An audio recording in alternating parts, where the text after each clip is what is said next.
नमस्कार दोस्तों, स्वागत है आप सभी का एक बार फिर से हमारे चैनल ज्योतिष ग्रंथ गंगा में। जय माता दी दोस्तों, आपके अपने चैनल ज्योतिष ग्रंथ गंगा में आपका बहुत बहुत स्वागत है। माँ भगवती दुर्गा की कृपा आप और आपके पूरे परिवार पर सदा सर्वदा बनी रहे। दोस्तों, आज की वीडियो आप सभी के लिए, हम सभी के लिए बहुत महत्वपूर्ण है। आप सभी के अक्सर कमेंट बॉक्स में प्रश्न आते रहते हैं अपनी समस्याओं को लेकर कि कुछ लोगों को संतान प्राप्ति में बाधा है या कुछ लोगों को संतान तो है लेकिन संतान हमेशा बीमार रहती है।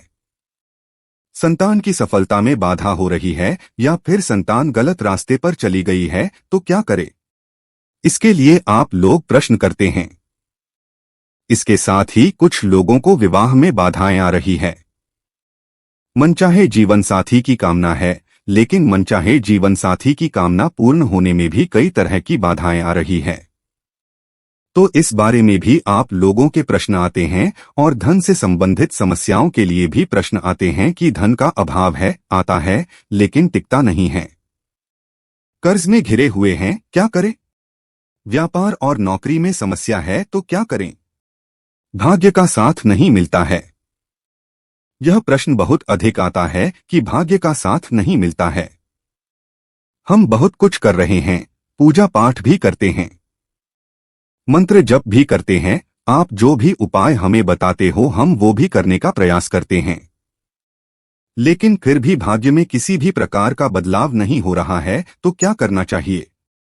तो आज के वीडियो में हम जानेंगे कि भाग्य में बदलाव कैसे किया जा सकता है और जो भी हमारी कामना है उसे पूर्ण करने में जो बाधा आ रही है उस बाधा को कैसे दूर किया जाए। समस्त जानकारी आज के वीडियो में देने वाला हूं और बहुत ही आसान, बहुत ही सरलता से किए जाने वाले उपाय भी आपसे शेयर करने वाला हूं।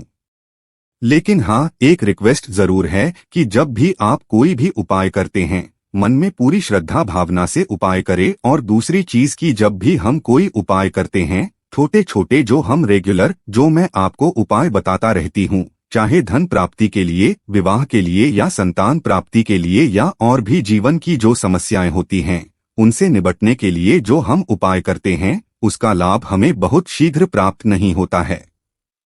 बहुत शीघ्र से मतलब कि हम एक बार उपाय करें और हम ये सोचे कि तुरंत हमें अगली बार उसका फल प्राप्त हो जाएगा। देखिए, इतना आसान नहीं होता। इस धराधाम पर जो भी मनुष्य आया है, जो भी जीव आया है, अपने प्रारब्ध का फल भोगने आते हैं। हम सब तो जब हमारे प्रारब्ध इतने कठोर होते हैं जिनका कटना थोड़ा मुश्किल होता है तो उसके लिए उपाय भी हमें लंबे समय तक करना पड़ता है। कई बार कई लोगों को आपने देखा होगा कि वो एक ही बार उपाय करते हैं या एक ही बार कोई पूजा पाठ इत्यादि कर लेते हैं और शीघ्र ही उन्हें लाभ होता है।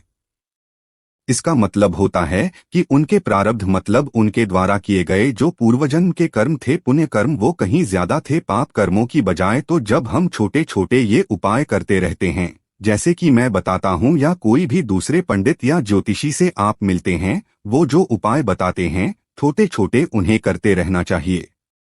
इससे क्या होता है? पुण्य फल अर्जित होते हैं, पुण्य फल संचित होते हैं। जब हमारे पुण्य फलों की संख्या अधिक होगी तो पाप कर निश्चित ही नष्ट होते हैं और फिर शीघ्र ही हमारी कामना पूर्ण होती है। लेकिन तब तक हमें प्रयास करते रहना चाहिए पूरे धैर्य के साथ। ये तो निश्चित है कि जो आप एक दिया भी जला रहे हैं भगवान के सम्मुख, तो उसका फल आपको अवश्य ही प्राप्त होगा। निश्चित आपके किए गए कर्मों का, चाहे अच्छे कर्म हो या बुरे कर्म हो, उसका फल प्राप्त होता ही है। लेकिन आप जो धैर्य खो देते हैं कि हमने 4 बार दिया जलाया लेकिन भगवान ने कुछ नहीं किया तो 5वीं बार क्यों जलाए, ऐसा मत करिए। लगातार आप निरंतर भगवान की शरण में बने रहिए। कुछ समय बीतने के बाद जब प्रारंभ कटता है और उसके बाद हमें एक बड़ा बदलाव अपने जीवन में निश्चित दिखाई देता है, तो इसके लिए हमें शरण में लगे रहना पड़ता है।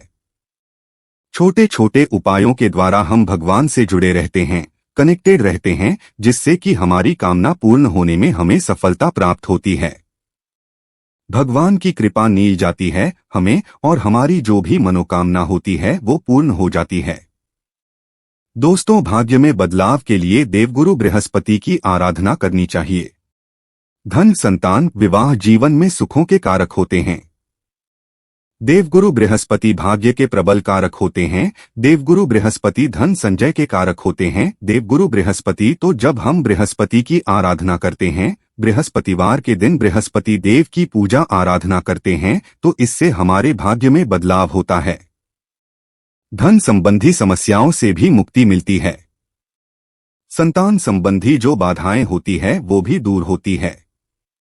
विवाह में किसी भी प्रकार की कोई बाधा हो, चाहे विवाह होने में बाधा हो रही हो, दंपत्ति जीवन में परेशानी हो रही हो, मतलब विवाह हो जाए उसके बाद भी पति पत्नी के रिश्तों में मधुरता नहीं है, तो भी देवगुरु बृहस्पति की आराधना करने से दाम्पत्य जीवन मधुर होता है। मतलब सिर्फ देवगुरु बृहस्पति की हम आराधना करें तो इससे ही हमारे जीवन की लगभग समस्त समस्याएं समाप्त हो जाती है। तो किस प्रकार से हम देवगुरु बृहस्पति की आराधना कर सकते हैं? बहुत सरलता से ऐसा क्या करें जिससे कि बृहस्पति हमारा मजबूत हो और जो हमारे जीवन में बाधा हो वह दूर हो। जब बृहस्पति अच्छे होते हैं तो भाग्य का हमारा साथ मिलता है। चाहे छोटा सा भी हम कोई काम करते हैं उसमें हमें बड़ी सफलता प्राप्त होती है। अगर बृहस्पति हमारी जन्म कुंडली में अच्छा है, देखिए अगर जन्म कुंडली में बृहस्पति अच्छे हैं तो उनके जीवन में सफलता प्राप्त होती है, उन्हें सभी प्रकार के सुखों की प्राप्ति होती है। और अगर हमारे देवगुरु बृहस्पति कमजोर है जन्म कुंडली में, तभी इस प्रकार की बाधाएं आती है। तो इसके लिए क्या करना चाहिए? सप्ताह का सबसे शुभ दिन माना जाता है दोस्तों गुरुवार का दिन, बृहस्पतिवार का दिन, और बृहस्पतिवार के दिन बृहस्पति देव की पूजा की जाती है। जन्म कुंडली के सर्वाधिक शुभ ग्रह माने देवगुरु बृहस्पति, तो गुरुवार के दिन इनकी आराधना करें तो शीघ्र ही हमारे जीवन से समस्याएं दूर हो जाती है। किस प्रकार से करना चाहिए? देखिए आज मैं कुछ बहुत सरल उपाय बताने वाला हूं जिससे आप जरूर कर पाएंगे, और ये सभी उपाय आपको हर गुरुवार को करना है, निरंतर करते रहना है। अगर आप चाहते हैं कि आपके जीवन में बदलाव हो, और निश्चित ये दावा है बदलाव तो होकर ही रहता है। अगर हमारे मन में विश्वास हो और बिना विश्वास के भी अगर आप इस काम को निरंतर करते रहेंगे ना, तो इसका रिजल्ट तो आपको मिलेगा ही, लेकिन विश्वास से करते हैं तो उसका फल हमें कहीं अधिक प्राप्त होता है, शीघ्र प्राप्त होता है। क्या करना चाहिए? देखिए गुरुवार के दिन केले के वृक्ष की पूजा करना, केले के पौधे की पूजा करना सबसे श्रेष्ठ होता है। तो केले के पेड़ में आपको जैसे कि सुबह के समय स्नान इत्यादि करने के बाद केले की जड़ में थोड़ा सा जल अर्पित करें। जल के साथ ही आपको एक पीला पुष्प मिल जाए तो पीला पुष्प अर्पित करें। पीला चंदन केले की जड़ में अर्पित करना चाहिए। इसके साथ ही हल्दी जरूर अर्पित करें। आज जो मैं आपको उपाय बता रहा हूं सिर्फ हल्दी से जुड़े उपाय है, और यकीन मानिए सर्वाधिक शुभ चीज जो होती है वो हल्दी होती है। जीवन में हम किसी भी शुभ कार्य के लिए हल्दी का प्रयोग सबसे पहले करते हैं। तो आज की वीडियो जीवन में शुभता लाने वाली है। किसी भी प्रकार की आपकी समस्या हो उस समस्या से छुटकारा दिलाने वाली है, क्योंकि हम सभी शुभ चीजों का प्रयोग एक ही शुभ दिन में कर रहे हैं। जैसे कि सर्वाधिक शुभ दिन गुरुवार, सर्वाधिक शुभ ग्रह बृहस्पति और सर्वाधिक शुभ चीज हल्दी, जिसका प्रयोग हम करेंगे और जीवन को शुभ बनाएंगे। तो कैसे करेंगे? केले के पेड़ में आपको हर गुरुवार को हल्दी जरूर अर्पित करना है। मतलब जल अर्पित कीजिए, पुष्प अर्पित कीजिए, पीला चंदन अर्पित कीजिए। इसके साथ ही थोड़ी सी हल्दी केले की जड़ में अर्पित कीजिए। हल्दी का पाउडर रखिए और केले की जड़ में अर्पित कीजिए। वहां शुद्ध घी का दीपक जलाकर प्रार्थना कीजिए। बृहस्पति देव से, भगवान श्री विष्णु से आपके जीवन में जो भी समस्याएं हैं उस समस्या से मुक्ति पाने के लिए प्रार्थना कीजिए। इसके साथ ही केले के पेड़ की आप परिक्रमा कर सकते हैं। 4 परिक्रमा कर सकते हैं। समय हो तो 7 परिक्रमा कर सकते हैं। अच्छा, कई लोगों के प्रश्न आते हैं परिक्रमा करने की जगह नहीं है। जहां पर भी पौधा रखा है, चाहे तुलसी का या फिर केले का पौधा या फिर पीपल का पौधा, तो किस प्रकार से परिक्रमा करें? जहां आप खड़े हैं, जहां से आपने जल दिया है, पूर्वाभिमुख होकर हमें जल देना चाहिए।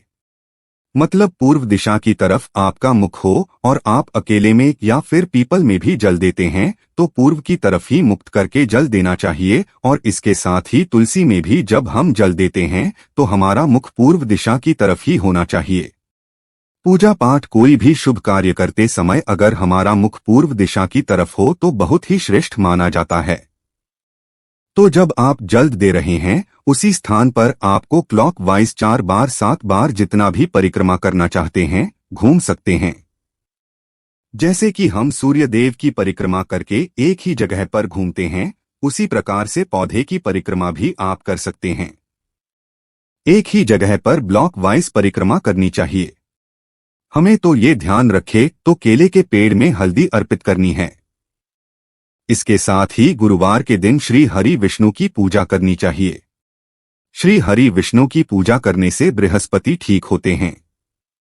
धन संबंधी, संतान संबंधी या विवाह संबंधी कोई भी बाधा हो दूर हो जाती है। तो श्रीहरि विष्णु की जब आप पूजा करते हैं शुद्ध घी का दीपक प्रज्वलित करें तो उसमें भी थोड़ी सी हल्दी जरूर डालिए।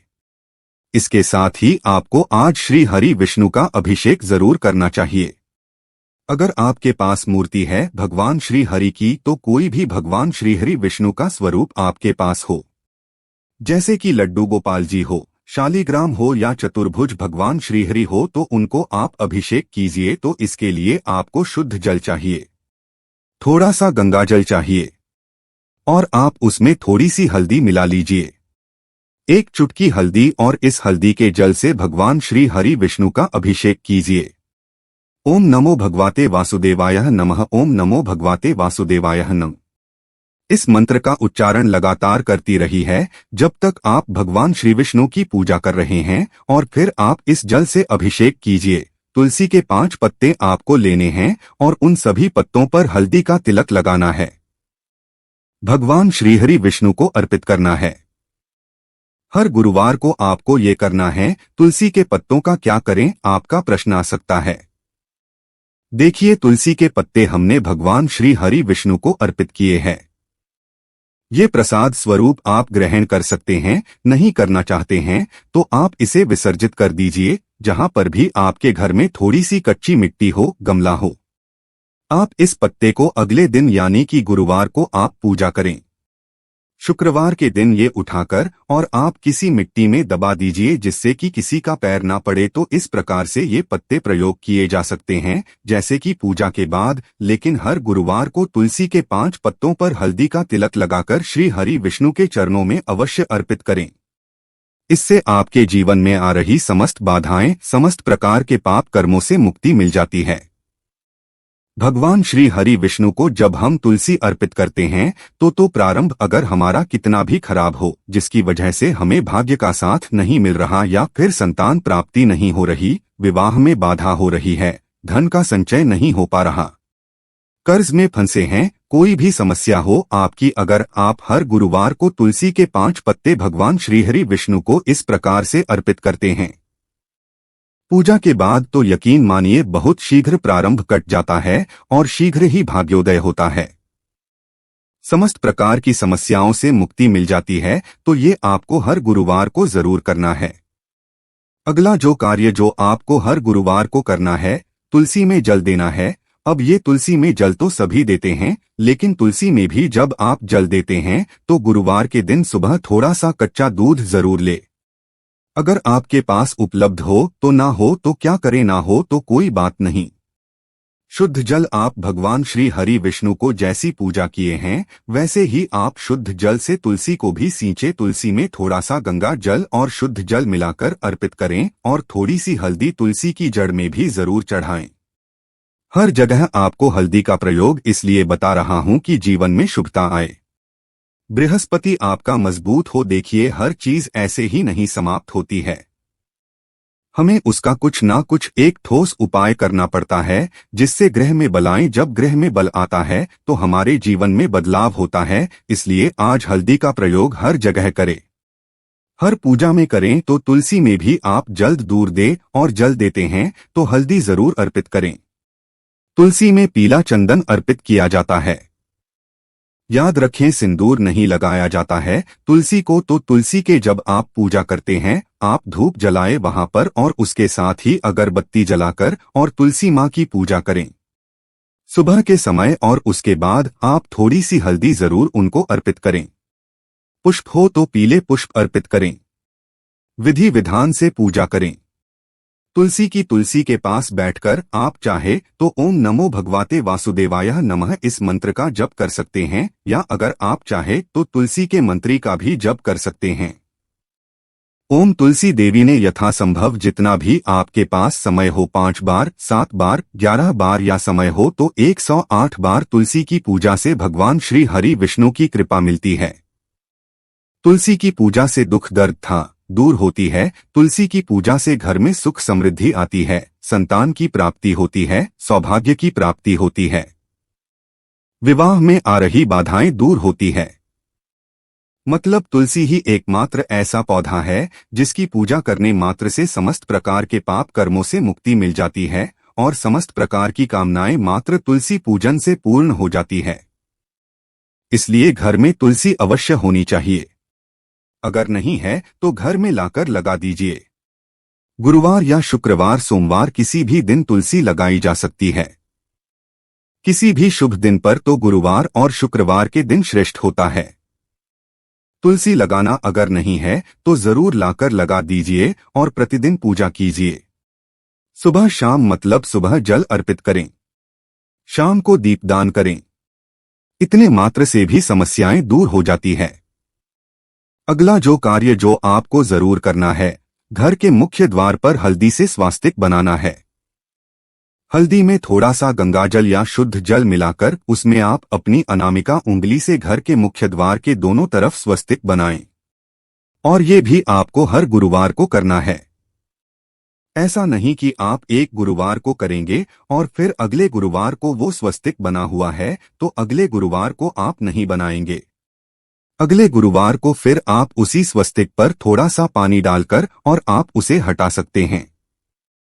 चाहे तो नहीं तो हल्का सा जल डाल दें और उसके बाद दोबारा उसी स्वस्तिक पर स्वस्तिक बना सकते हैं। लेकिन हर गुरुवार को कोई भी गुरुवार मिस ना हो, इस बात का ध्यान रखें। मतलब हर गुरुवार को ये सारे कार्य आपको निरंतर करने हैं। अगर हर गुरुवार को आप ये सारे कार्य करेंगे ना, बहुत जल्दी आपके जीवन में बदलाव होगा। विश्वास से करेंगे तो जीवन में इतना अधिक बदलाव दिखेगा कि आप स्वयं खुद आश्चर्य में पड़ जाएंगे कि छोटे से उपाय से आपका जीवन इतना बदल सकता है। अगला जो कार्य आपको करना है, हल्दी मिले हुए जल से पूरे घर में हर गुरुवार को छिड़काव करना है। हल्दी मिला हुआ जल मतलब थोड़ा सा जल ले। आप शुद्ध जल ले सकते हैं और उसमें हल्दी डालकर एक चुटकी भर हल्दी का प्रयोग करना होता है। उसके बाद घर के मुख्य द्वार से लेकर अंदर तक घर के कोने कोने में आप इस जल का छिड़काव करें। और हाँ, अगर आपके पास भगवान श्री विष्णु की मूर्ति है और आपने अभिषेक किया है, उनका तो जो जल है, जो चरणामृत है, उनका उसी जल से आप पूरे घर में छिड़काव कर सकते हैं। अलग से जल भी बनाने की आवश्यकता नहीं और ये कार्य भी आपको हर गुरुवार को करना है। वैसे हल्दी मिले हुए जल का छिड़काव आप चाहे तो प्रतिदिन कर सकते हैं, लेकिन गुरुवार को तो आप जरूर करें। और ये सारे प्रयोग, जैसे कि मैंने आपको 5 प्रयोग सिर्फ हल्दी के बताए, जो कि आपको हर गुरुवार को करनी है और जीवन में बदलाव चाहते हैं, अपने भाग्य में बदलाव चाहते हैं कि आपके जीवन में समस्त प्रकार की समस्याओं का समाधान शीघ्र ही प्राप्त हो, तो इन सभी कार्यों को हर गुरुवार को जरूर कीजिए। अपने जीवन में नियम बना लीजिए कि गुरुवार के दिन आपको यह कार्य जरूर करना है और मुश्किल से सुबह का जो आधे घंटे का समय है, उतने में ही ये सभी कार्य हो जाएंगे। सुबह स्नान करने के बाद सबसे पहले आप भगवान श्री हरि विष्णु का पूजन कर लीजिए। फिर केले के पेड़ में जल दीजिए। तुलसी के पेड़ में आपको जल देना है। इसके साथ ही घर के मुख्य द्वार पर पूजा करने के बाद आप हल्दी सिद्धि स्वस्तिक बना देंगे और जो जल से आपने भगवान का अभिषेक किया है, उस जल से पूरे घर में छिड़काव कर देंगे। बहुत थोड़ा सा समय लगता है। उपाय मैंने आपको बेशक 5 बताए हैं, लेकिन यह इतने सरलता से किए जाने वाले उपाय है कि आप चाहे तो हर गुरुवार बहुत आसानी से कर सकते हैं। और अगर आपके मन में भावना है कि आपके जीवन में बदलाव आए, आपके मन में ऐसी इच्छा है कि शीघ्र आपके जीवन में बदलाव आए, इन उपायों को करके देखिए। आज चले जनक रूप से, चमत्कारी रूप से यह उपाय काम करते हैं। उपाय नहीं, जादू है, ये नियम है। बस एक नियम अगर अपना लेंगे आप, हर गुरुवार को ये करना है, तो फिर उसके बाद तो निश्चित ही आपका भाग्य भी बदलेगा, आपका जीवन भी बदलेगा और आपकी कामना चाहे कोई भी हो पूर्ण अवश्य होगी। तो आशा करता हूँ। भगवान विष्णु और माता लक्ष्मी दोनों को हल्दी बड़ा प्रिय है। उन्हें प्रसन्न करने के लिए चने की दाल और हल्दी का दान करें। ऐसा करने से आर्थिक समस्या से छुटकारा मिलता है। आज के वीडियो से आपको लाभ अवश्य होगा। आप आज की वीडियो अगर आपके लिए उपयोगी सिद्ध हो तो वीडियो को लाइक शेयर कर दीजिए। उन लोगों तक ज्यादा से ज्यादा पहुंचाइए जो स्वयं परेशानी में फंसे हुए हैं। अगर उनको आप परेशानी से बाहर निकालते हैं तो आपको आपकी परेशानी से भगवान बाहर निकालते हैं। और चैनल पर पहली बार आए हैं, अगर आज की वीडियो आपको अच्छी लगी हो तो चैनल को सब्सक्राइब करके बेल बटन प्रेस कर लीजिए। इससे यह होगा कि इस तरह की सभी वीडियो के नोटिफिकेशन आपको सही समय पर प्राप्त हो जाएगी। मैं मिलता हूं आपसे अगले वीडियो में, तब तक के लिए नमस्कार।